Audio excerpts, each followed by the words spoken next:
Ответы на ваши вопросы, уважаемая Елена.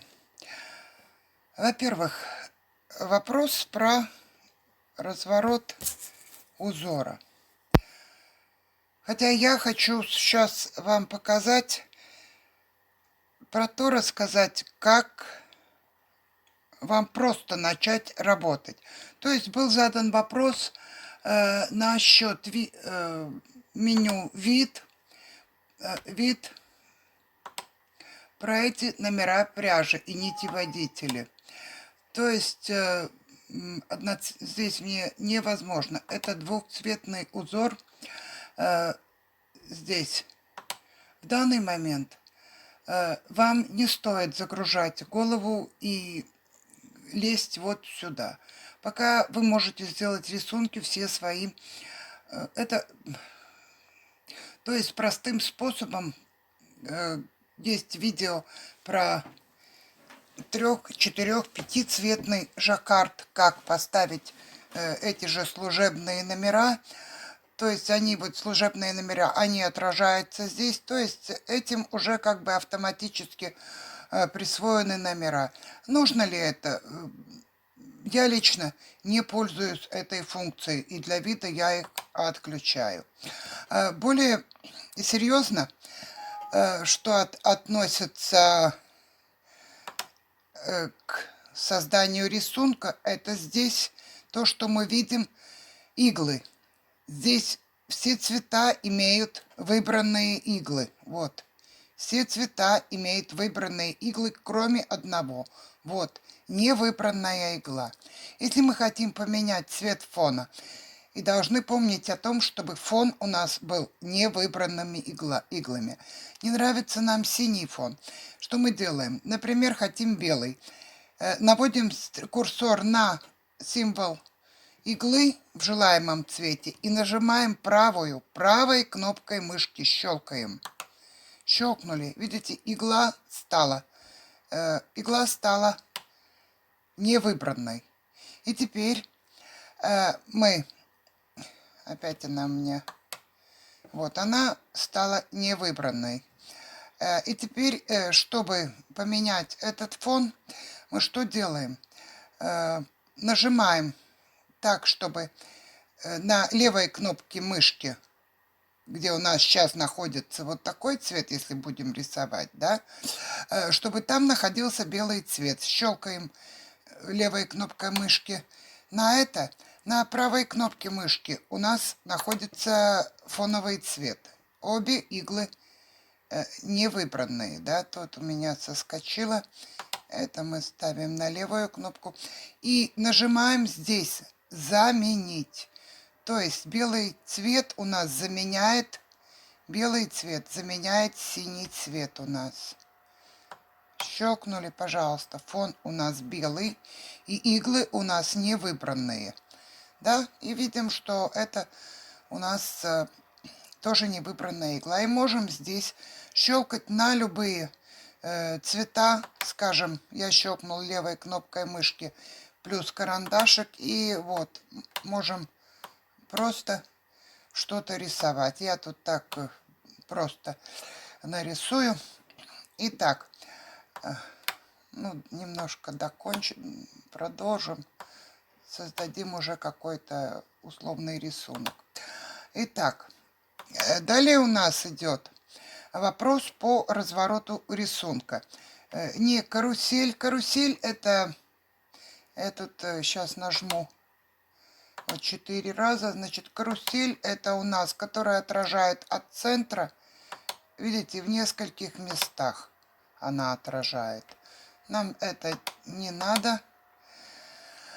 И теперь я отключаю карандашик, уменьшаю это поле, чтобы мы видели. Или пусть оно...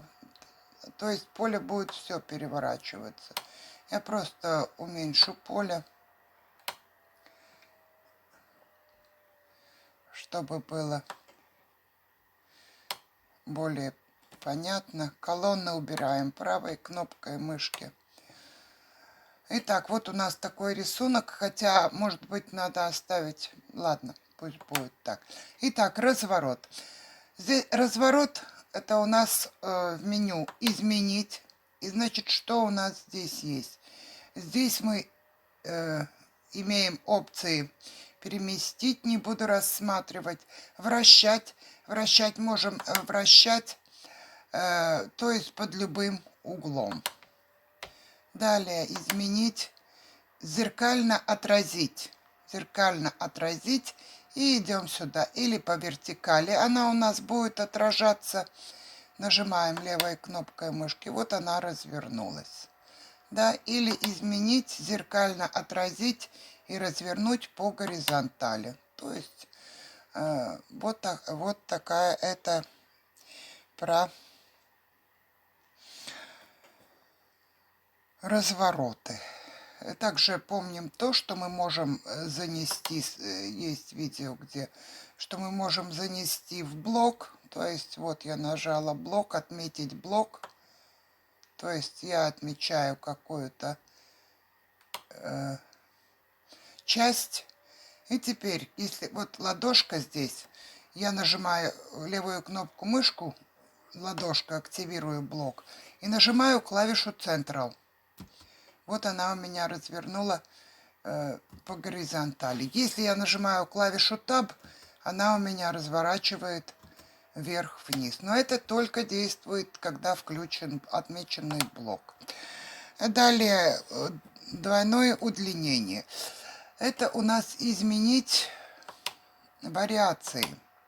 То есть в машине, допустим, вы закрутили узор, и машине сказали, что вязать его в 2 раза длиннее. Вот уточка в 2 раза длиннее. Вязать так. Если машина будет вязать так. Естественно, что если в программе остается узор короткий, она идет каждый ряд вперед, в то время как машина делает это все в 2 раза, каждый ряд вяжет 2 раза. Чтобы было одинаково, вы можете использовать эту вариацию. Далее, еще раз, изменить, масштабировать. Открывается любой рисунок без обрезания. То есть здесь вы видите табличку. Всегда ставим сюда галочку, чтобы не очень искажался рисунок. Итак, здесь мы можем либо увеличить, либо уменьшить узор. То есть сюда мы вводим, вот здесь, скажем, новое значение петель. Я хочу его увеличить, скажем 30 петель, да? На 30 петель, и это он мне дает 51 ряд.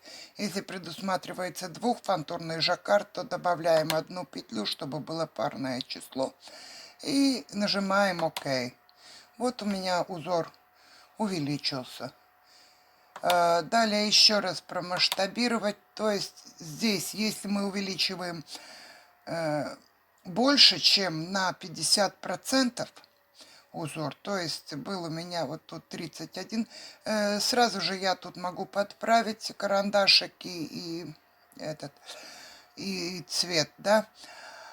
Если у нас хотим увеличить больше, чем на 50%, то сюда ставим коэффициент 1,5 или 1,1, то есть это коэффициент, насколько будет умножаться наши петли, чтобы получился узор. Но это больше 50%, если уменьшаем или увеличиваем. Ну, примерно так, да. То есть, если вот узор, сразу могу показать, как мы подправляем. То есть, мне здесь, например, не нравится это место, да. То есть, я его подправила примерно так, да. Здесь добавила что-то такое. Про редактирование в дизайнере, в графическом редакторе, скажем так, я делаю, в этом редакторе я тут ничего не редактирую. Я это готовлю все в гимпе. И в гимпе подгоняю уже по размеру. Так что мне, выставляя по пикселям, то есть 1 пиксель у нас является одной клеточкой. И я подгоняю там по размеру. Далее узор на выкройке. Узор на выкройке. Узор на выкройке. Нет, сейчас служебные номера, но по-другому. Мы пойдем в палитры. Сейчас даже служебные номера. Здесь мы видим вот все служебные номера, которые могут быть. Но у нас употреблены эти служебные номера. Мы будем проставлять только тогда, когда у нас будет приведена в порядок в первую очередь пряжа, выбор цвета. То есть здесь представлены все цвета в палитре. И для этого мы нажимаем, чтобы упорядочить палитру, удалить лишние и упаковать. То есть вот такой вот вид получаем. И после этого мы идем элементарно служебные номера. Он у нас показывает 7 или... То есть тем, что вы здесь включили эти служебные номера, я тоже только голову морочить, потому что, ну, потом это будем разбирать. То есть и ставим по порядку. Единицу тянем сюда, двойку тянем сюда. Все, у нас служебные номера показались. И не надо себе там заморачивать голову. Если мы сейчас поставим номера пряжи нити водители, у нас двухцветный жаккард с протяжками, он нам скажет, что у нас выбросит вот А и Б у нас, да, то есть он показывает, что вот эту нить надо здесь положить, здесь она закончится. Далее, если мы поменяем параметры, способ вязки на двухфантурный двухцветный жаккард, то она уже как бы видит, что здесь проставлены номера, и она не очень-таки нужна. Вид, опять выставляем вид. Двухцветный жаккард, окей. То есть мы видим, что она здесь она не будет видна, здесь она пойдет только по изнанке, да, то есть мы это видим. Фон вяжется первой нитью, узор вяжется нитью номер 2. То есть это только загружает, абсолютно не нужно голову. Так, про удлинение, масштабирование были узор на выкройке. Итак, узор на выкройке. На файл делаем новый файл. Не буду я тут сохранять. И тут у нас есть опции. Какой же у нас будет размер нового узора? Здесь оставить существующий, установить размер вручную, или же установить размер из части модели. Сразу открываются выкройки. Я возьму свою одну выкройку. И здесь мы можем, вот тут у меня, тут сразу можно выбрать какую часть. Мы выбираем спинку. И окей, здесь видны все плотности, которые у меня там есть. И здесь я записала все, что надо. Окей. Вот у меня появилось поле, куда я могу занести рисунок. И моя выкройка. Итак, для того, чтобы занести сюда рисунок, мы идем в меню «Редактировать», «Импорт», единичный мотив или горизонтальная граница, там, или каскадом. Каскадом у нас заполнится все. Мы возьмем единичный мотив, например, ту же вашу погоду. Вряд ли она фактически мне подойдет. Она очень большая, я думаю. Сейчас мы выберем какой-то. Вот ваша погода.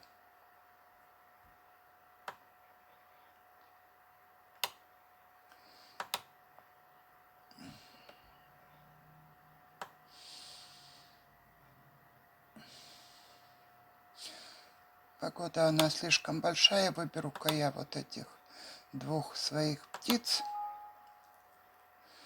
Видите, он не дает импортировать узор, который больше, чем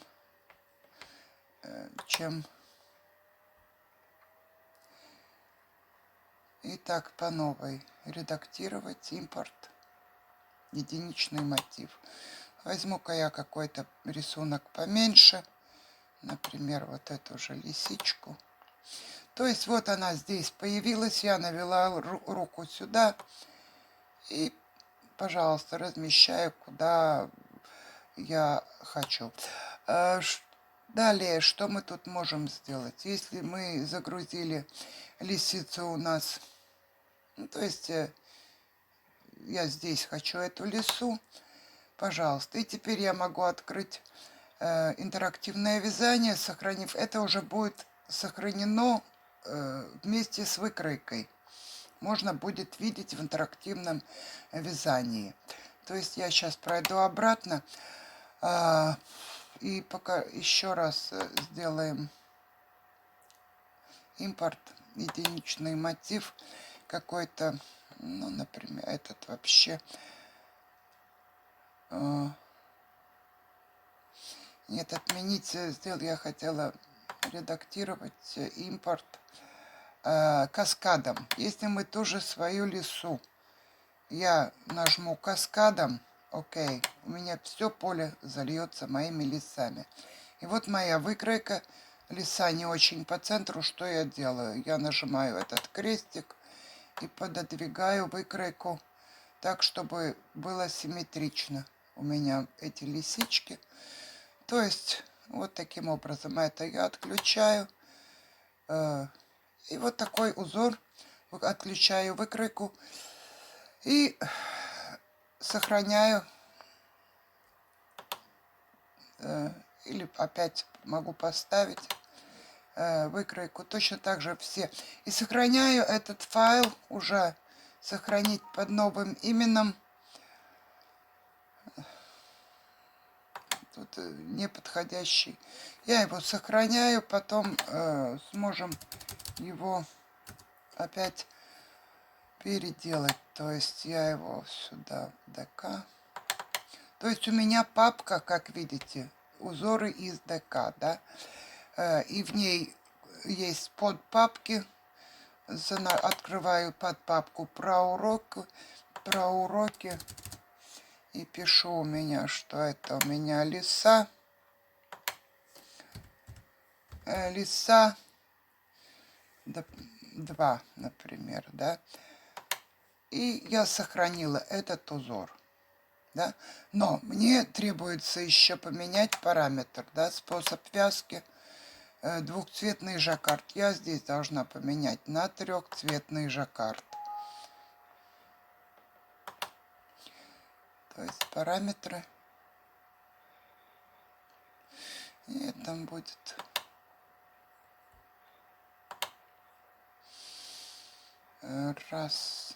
Четырехцветный это будет жаккард. Окей. Вот четырехцветный жаккард сохранен так, чтобы он на выкройке смотрелся вот именно... Вот тут по деталям можно так определить. Далее я беру палитры, пряжа, выбор цвета, удалить лишнее, упаковать. С этими номерами. Окей. То есть они вот показываются. Что-то пошло не так. То есть эти служебные номера тоже нет. То есть палитра, еще раз, пряжа, выбор цвета, удалить лишнее, упаковать. Окей. Палитры, служебные номера. Что-то их много у меня здесь стало. Значит, я имею серый, я имею белый, я имею оранжевый и я имею черный. Окей. То есть эти, они что-то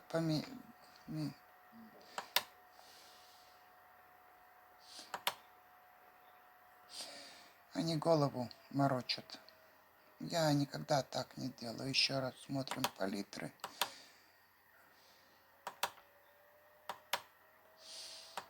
Ну, может быть, у меня тут... То есть палитры не до конца. То есть выкройка, я ее сохранила. Как мы сделали изменения, мы сохраним, меняем. Опять там же Лиза заменить. А если делать файл, опять новые установки, опять берем из спинки, будет новый файл, да? То есть новый файл, тут вот чистая эта палитрочка, и сюда можем уже загружать, редактировать импорт, единичный мотив, допустим, даже не знаю, трехцветный, наверное. Вот он, такой мотив, или сюда его поместить, и щелкаем мышкой. И сохраняем этот весь файл, сохранить как. Я его все равно сохраняю. В своей папке. Уроки, узоры.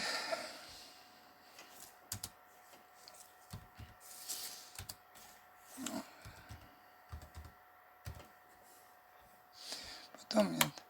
И можем здесь переходить уже на интерактивное вязание.